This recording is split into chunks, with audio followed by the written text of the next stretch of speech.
also on the theme of the call to holiness. And he used this particular gospel as his theme, put out into the deep. He said, Jesus, one day after speaking to the crowds for Simon's boat, invited the apostles to put out into the deep for a catch. Put out into the deep. When they had done this, they caught a great number of fish. Put out into the deep. These words ring out to us today and invite us to remember the past with gratitude, to live the present with enthusiasm, and to look forward to the future with confidence.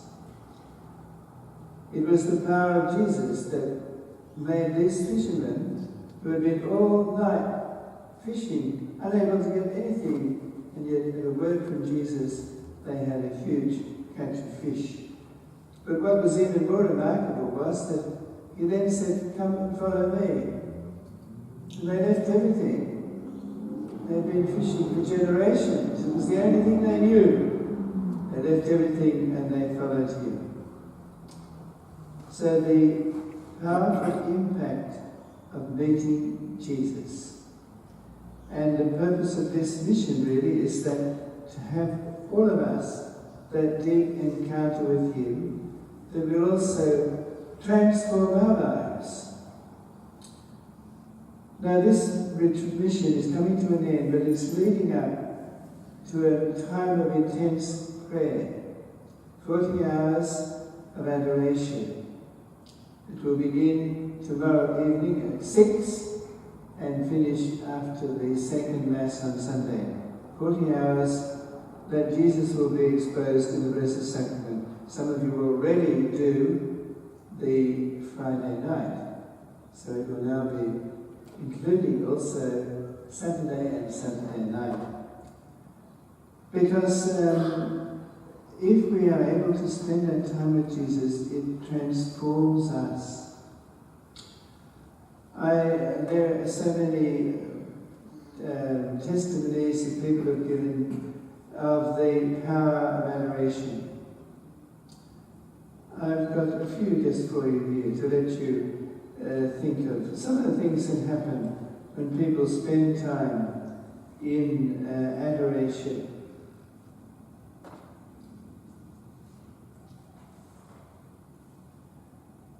My life is busy. I'm always rushing. This is a man, Andrew. He was born in South Africa. He's a businessman. He runs his own panel beating business. He employs people, but he comes each week for an hour of adoration. My life is very busy. I'm always rushing. Adoration is the time when I stop. Only then can I sit back and think, what is life all about? What I've done wrong in my life, and so on. And these are testimonies which I've collected at different times. A woman writes, I often come to adoration troubled and anxious. I just hand it all over to him. I can't manage. I just talk to him. But I always come away peaceful and relieved. St. Alphonsus himself, who wrote those books that I've got for sale there, he said, no matter what the trouble and burden and problem that he could have facing him, after 15 minutes with Jesus, he would have the answers, he would be at peace. A couple, Anthony and Josephina, they adore together each week for 1 hour. And they said, we are more deeply involved with each other. We have more love for each other, more patience, more understanding. For us it is everything. Our weekly hour goes quickly. Sometimes we even do an extra 15 minutes, or we come early.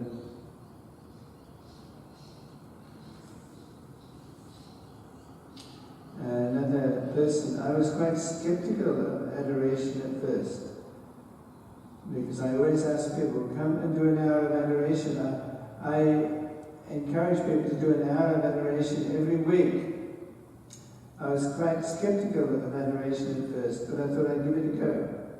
I certainly wasn't prepared for the experience.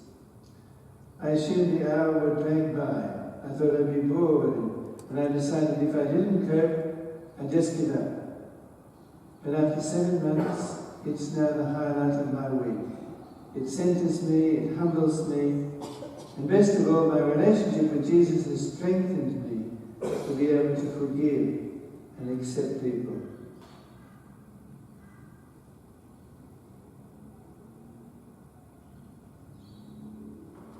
So St. Alphonsus says to us, what does a poor man do in the presence of one who is rich? What does a sick man do in the presence of his doctor? What does a man parched with thirst do when he comes to a clear fountain? What does a starving man do when sitting before a well-supplied table? When we come to Jesus, Jesus is the one who is rich. He is the one who can give us everything. He is the one who wants to bless us. He is the one who wants to help us in all the problems of our life. Mother Teresa says, when you look at the crucifix, you realize how much Jesus loved you. When you look at the sacred host, you realize how much Jesus loves you now.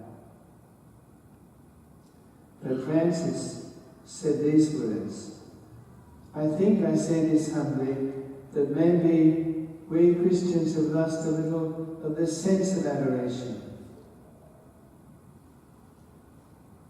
He asked that every church should always be open. He says, yet many are closed.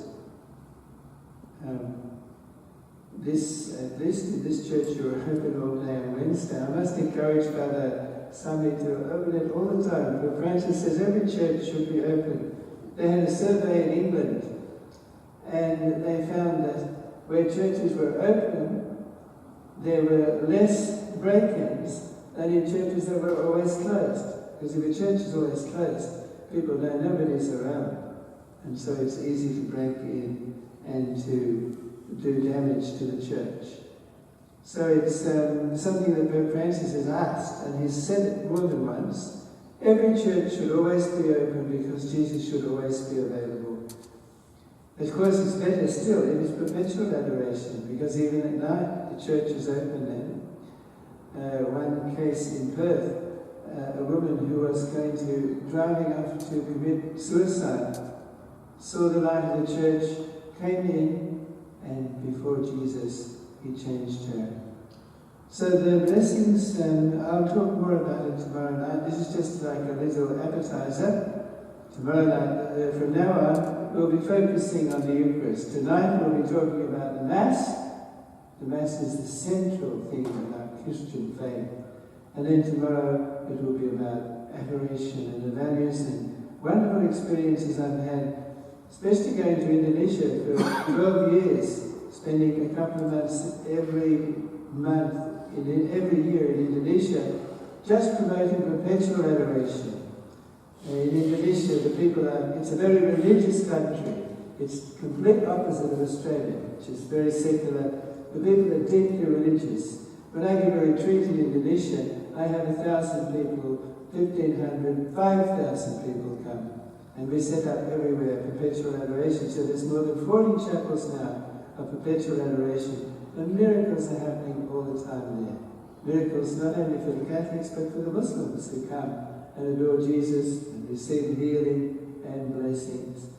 So I can tell you a lot more about that tomorrow night.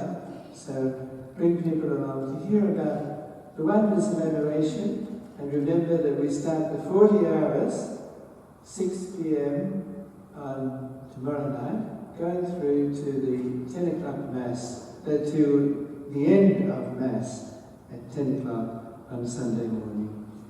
We ask the Mother of Perpetual Help to inspire you all, that you will not just wade in the shallow water, but as Jesus said to the apostles, put out into the deep. And as Pope John Paul II and Pope Francis are inviting us, put out into the deep. don't be satisfied with a mediocre life. And the way to have a life of fervour and love for Jesus is to spend time with Him regularly in the Blessed Sacrament. And you're blessed that at least every Wednesday you have here always Jesus exposed in the Blessed Sacrament, and then tomorrow for 40 hours we will have Him there.